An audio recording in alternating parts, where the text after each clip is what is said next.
The Gospel according to Luke, chapter 6, verses 39 to 49. And he spake a parable unto them, Can the blind lead the blind? Shall they not both fall into the ditch?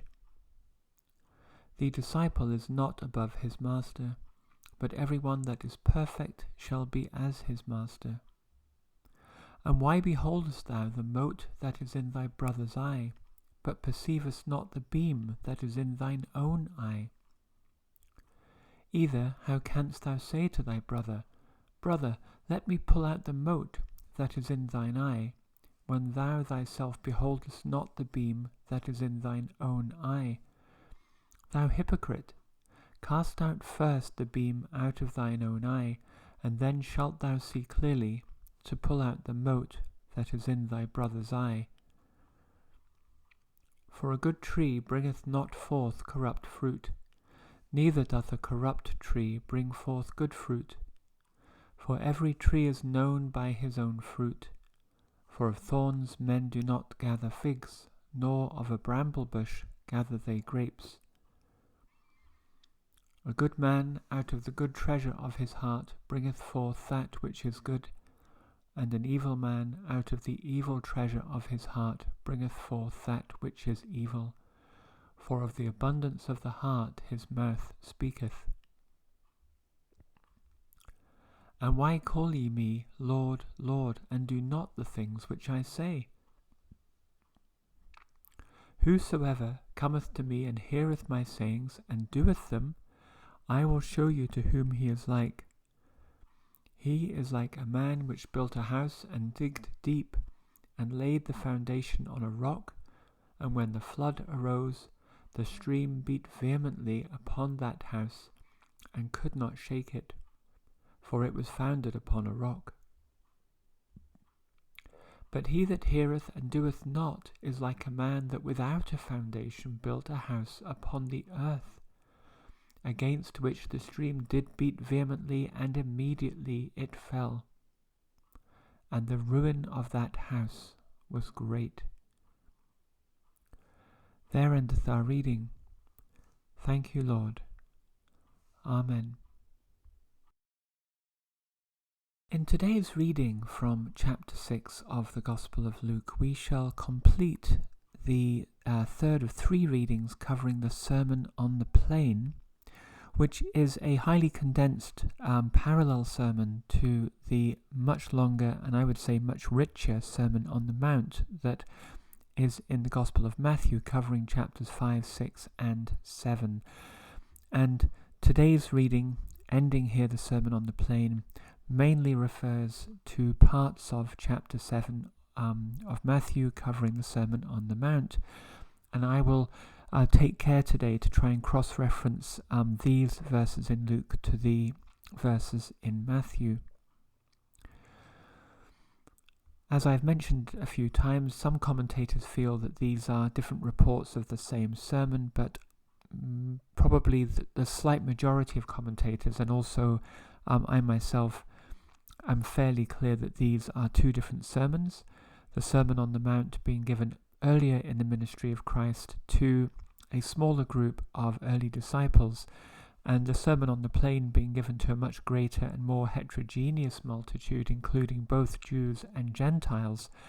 And therefore I think the teaching being more direct and a bit more simple in the sense of just easier to understand, because some of the lessons in the Sermon on the Mount I think are really quite deep and rich. That said, the Sermon on the Plain is beautiful in its own right.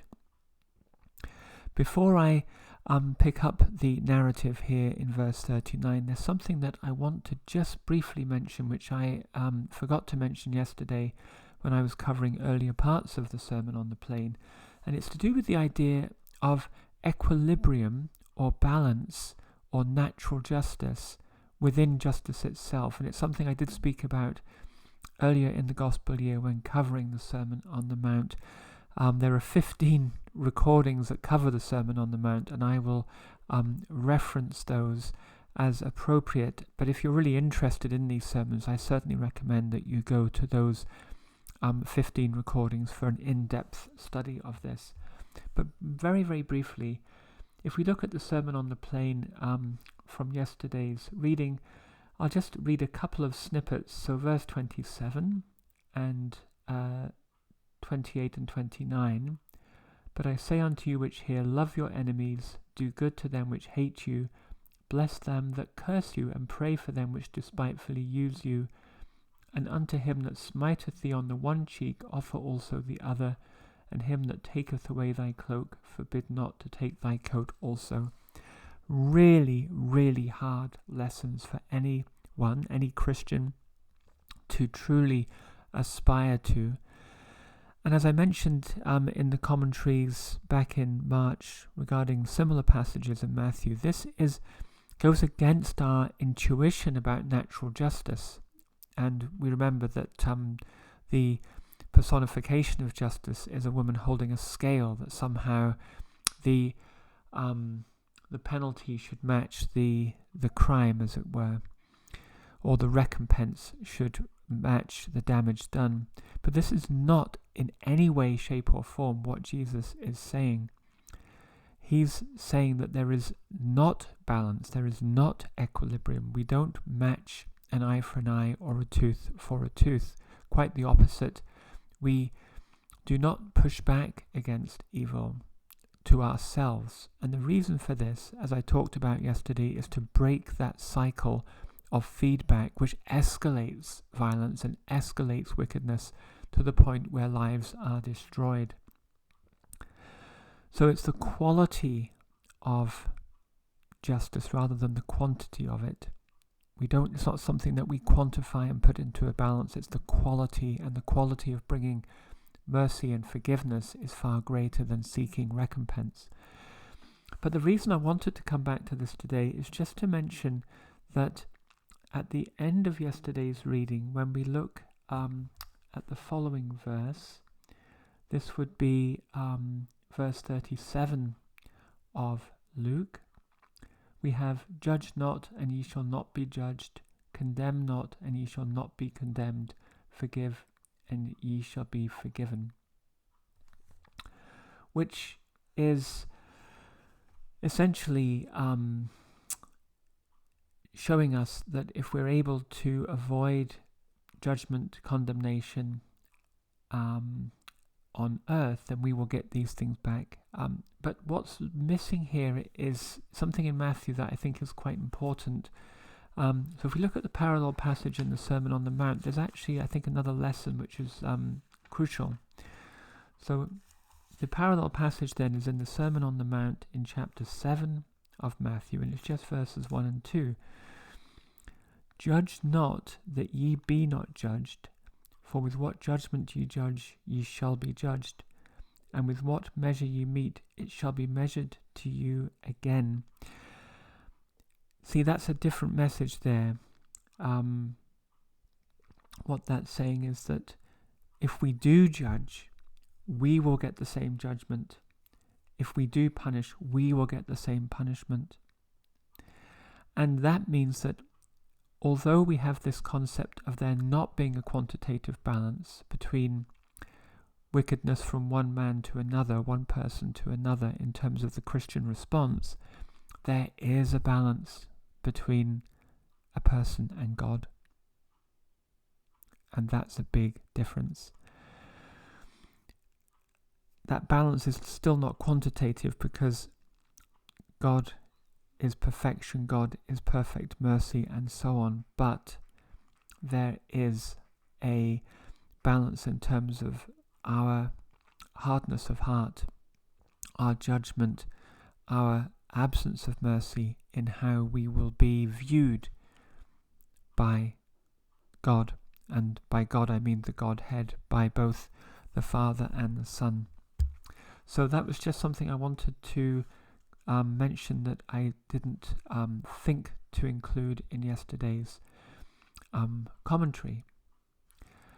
Now, if we return to today, what we find is that some of the verses in this part of the Sermon on the Plain occur in other parts of the teaching of Christ as reported in the Gospel of Matthew. And that's true of the very first verse here, Can the blind lead the blind? Shall they not both fall into the ditch? And it seems a bit isolated there where it sits in the Sermon on the Plain, particularly because it's followed by verse 40.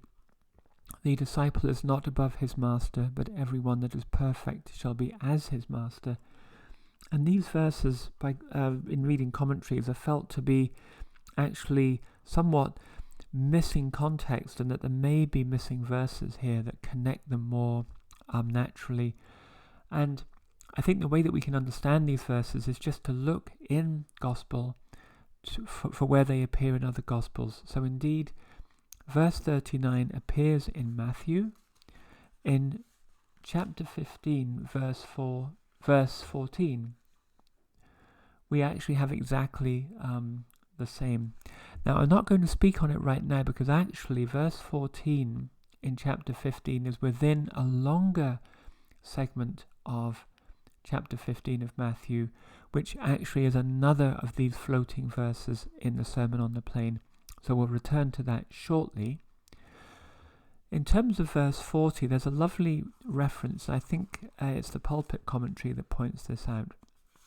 There's a lovely resonance of this in the Gospel of John, and it's nice to make connections between the synoptic Gospels and the Gospel of John wherever we can, just because the Gospel of John is so different and stands somewhat apart. A disciple is not above his master, but everyone that is perfect shall be as his master. This is so beautifully illustrated and I would say crystallized in chapter 13 of the Gospel of John at the Last Supper, where, as you remember, in the Gospel of John, Jesus washes his disciples' feet. And let me just read you a few verses then. Let's read verses 14 to 17 of chapter 13 of John, and we'll see how it connects very nicely with this somewhat floating verse in the Sermon on the Plain. So Jesus has just washed the feet of his disciples. Ye call me Master and Lord, and ye say, well, for so I am. If I then, your Lord and Master, have washed your feet, ye also ought to wash one another's feet. For I have given you an example that ye should do as I have done to you. Verily, verily, I say unto you, the servant is not greater than his Lord, neither he that is sent greater than he that sent him. If ye know these things, happy are ye if you do them. So, an emphasis there on recognizing our Master, Jesus Christ, but aspiring to follow his example of serving others, and that will bring happiness, and they're essentially a form of perfection. So the big lesson there in John about the fundamental importance of humility and ministry to one another, no matter what status we might have in society or what talents we may or may not think that we have.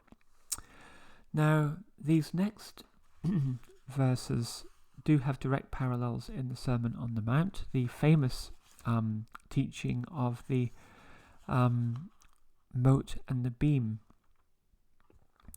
And again, I would refer you to the March commentaries on the Sermon on the Mount for more in-depth on this. It's an example of tremendous hyperbole. It's almost word for word the same in the Sermon on the Mount. But the hyperbole is sometimes very useful in making absolutely clear the grossness of ignoring the lesson. It's similar to the rich man entering the kingdom of heaven. Jesus says it's easier for a camel to pass through the eye of a needle. You know, the disciples were astonished when Jesus said that. Who then can be saved? And he said, all things are possible with God. A mote is better translated these days as something like a tiny speck of wood or a tiny splinter. So this is sort of from Jesus' carpentry training, and you can imagine sawdust or a tiny splinter entering an eye, be very painful, hard to get out. But Jesus is talking about a plank of wood being in one's own eye. And he's really just saying the temerity, the hypocrisy of a person beholding this speck and bringing it to the fore and noting it and wanting to try and remove it without first looking at oneself. So we note an imperfection in someone, we feel superior, we feel embarrassed for them that they have this imperfection. We might, in a superior, supercilious way, wish to improve them by pointing this imperfection out and even offering to help them with that imperfection. And Jesus is saying, you hypocrite, do you not realize that in comparison your imperfection is a plank of wood, a beam of wood? And there are several subtleties in this verse 42. How can you remove that mote when there is a beam in your own eye? You can't see clearly, for one thing, so you may actually do more damage than good, fumbling around half blind trying to remove this tiny mote. Also, if you do remove that beam from your own eye, maybe that mote is no longer even there in your brother's eye. The lesson here is that we have to look at ourselves and we have to identify, if we can, what are these motes in our eye, or sometimes planks in our eye, and how can we remove them? Perhaps we can never remove them wholly, perhaps it's a lifetime's work, but it's work. This is living the active gospel. It is in part looking at ourselves honestly and trying to remove some of our imperfection, knowing that we can never be wholly absent of imperfection. Now, again, these verses 43 and 44 have direct parallels in the Sermon on the Mount, although much later on, actually, in this chapter 7. So the plank and the mote occur at the beginning of chapter 7, then there's quite a lot of lessons in the Sermon on the Mount, and then we actually jumping all the way to verses 16 to 20 here for these sort of metaphors about good trees and good fruit and corrupt trees and corrupt fruit. What's missing in Luke is the context, I think, to some degree, and here in Matthew, let me just go back one verse to verse 15 in chapter 7 of Matthew. Beware of false prophets which come to you in sheep's clothing, but inwardly they are ravening wolves. So this really, these lessons about corrupt fruit is really to do with leaders who are appearing to be showing us the road to salvation, but are actually false prophets. And if we just scroll back, you could sort of infer that a bit earlier on here, speaking about the blind leading the blind. That was spoken by Jesus, as reported in Matthew, regarding the Pharisees. So this is really, this whole language here is really about those who seek to lead us, so religious, professional religious leaders, essentially. So in modern language, ministers or priests or people, clergymen higher up in the hierarchy. And in no way is this saying that they are all false prophets, not at all, but that we need to be very wary. Beware of false prophets that come to you in sheep's clothing, but inwardly they are ravening wolves. Ye shall know them by their fruits. Quite right.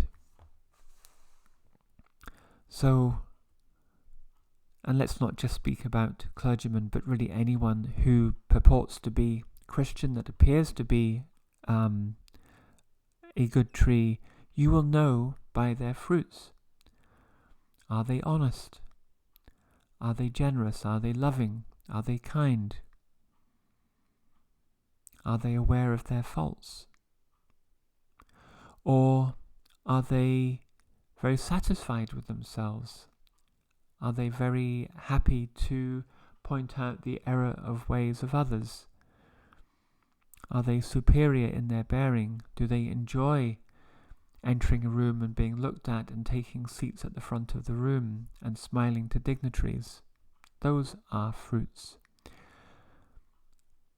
A good tree bringeth not forth corrupt fruit, neither doth a corrupt tree bring forth good fruit. Every tree is known by his own fruit.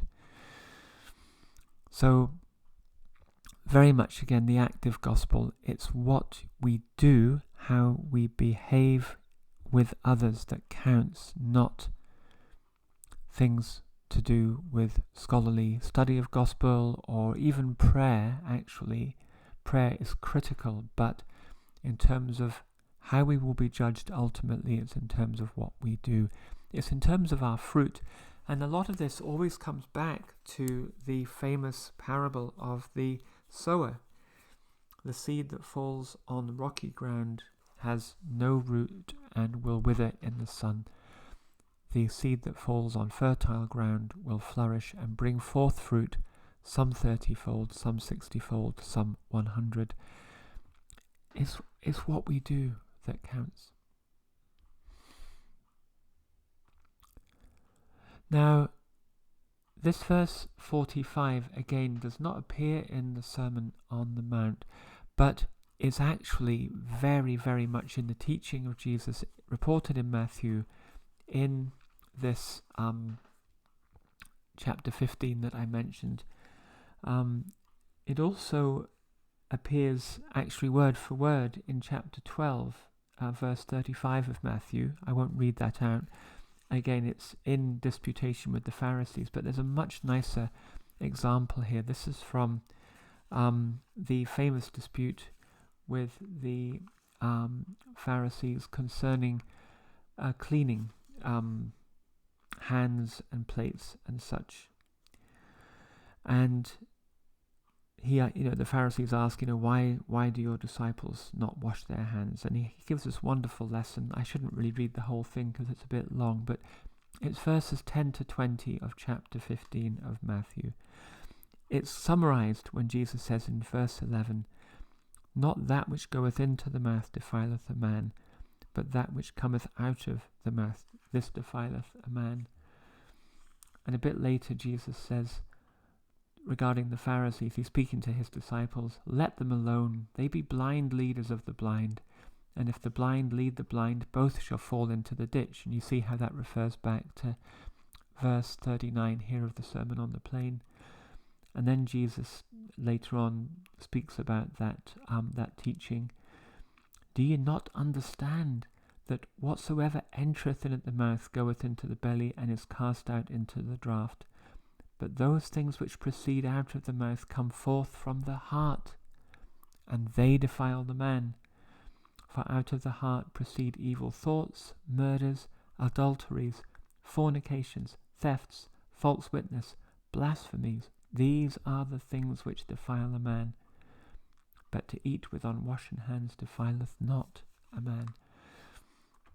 So that verse 45 there, I think in a way, is a very condensed version of that amazing lesson of Christ, that it's what comes out of our mouth defiles us, not what goes in, which is that beautiful, counterintuitive, but really profound, really powerful message of Christ. And the ending is very similar between the Sermon on the Plain and the Sermon on the Mount.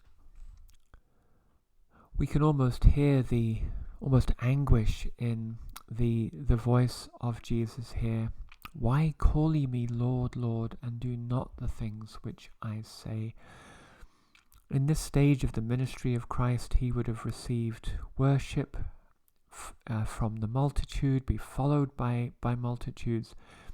They seek his healing, they seek his teaching, but ultimately, are they transforming their own lives? All of the healing that he performed in Capernaum, and yet, as he said later in the ministry in Galilee, woe to Capernaum, because it did not repent as a city, still so much wickedness despite all of the good things that the Lord had done there. Again, in Matthew, I would say that there's a slightly stronger set of language here. I won't. Well, I will. I'll read these verses 21 to 23 of the verse of chapter 7 of Matthew, almost the end of the Sermon on the Mount. Not everyone that saith unto me, Lord, Lord, shall enter into the kingdom of heaven, but he that doeth the will of my Father which is in heaven. Many will say to me in that day, Lord, Lord, have we not prophesied in thy name? And in thy name have cast out devils, and in thy name done many wonderful works? And then will I profess unto them, I never knew you. Depart from me, ye that work iniquity. Really, really hard there. And I think the meaning here is contained in that phrase, but he that doeth the will of my Father which is in heaven. And I think it's concerning this really difficult to aspire to level of Christian behavior where we resist not evil, where we are truly humble, where we are truly working for others. So it's sort of taking it one stage further than not just doing good acts, but doing them in a way where it would be seen in human terms as somewhat an irrational level of Christian behavior. But I think Jesus is saying there that's what it takes. And it's pretty black and white there. I will profess unto them, I never knew you. Depart from me, ye that work iniquity. So I think they're a very, very high bar on entering the kingdom of heaven. And to be honest, that is also resonated earlier in the Sermon on the Mount. Straight is the gate, and narrow is the way which leadeth unto life, and few there be that find it. Straight there, meaning narrow. It's not a wide road or a wide gate that leads to the kingdom of heaven. So we have to take these things on board. It doesn't really come through in the Sermon on the Plain. I think Luke is a much gentler, softer gospel in that respect, and maybe because it's written for a Gentile audience, whereas Matthew's writing for a Jewish audience.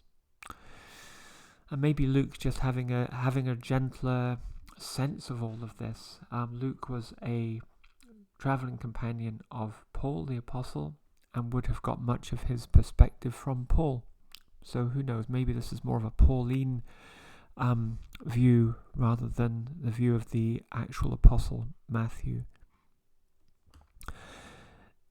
Both sermons end with this parable or metaphor of building the house. And if we do as Christ implores us to hear his sayings, to dwell on them inwardly, and then to enact them in our lives, the active gospel, it's like someone who's building a house who makes a foundation in the rock. And Luke here says, and digged deep.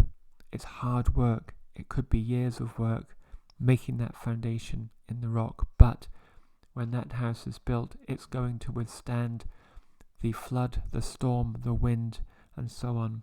Slightly different language in Matthew there. The floods came, the winds blew and beat upon that house. But it fell not, for it was founded upon a rock. But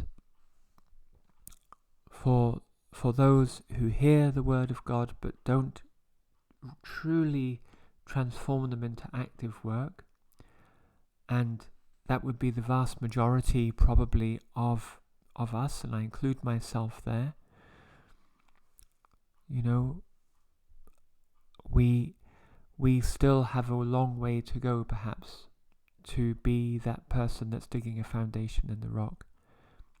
We are in danger of building a house upon the earth or upon the sand, as it's written in the Sermon on the Mount. And when the storm beats against that house, the house falls, and we have these chilling words, and the ruin of that house was great. or in Matthew. Let me just read the final verse of the Sermon on the Mount in Matthew.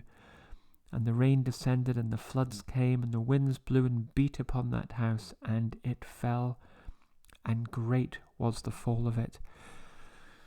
Those words have always chilled me, and great was the fall of it. But I think that language there, very memorable.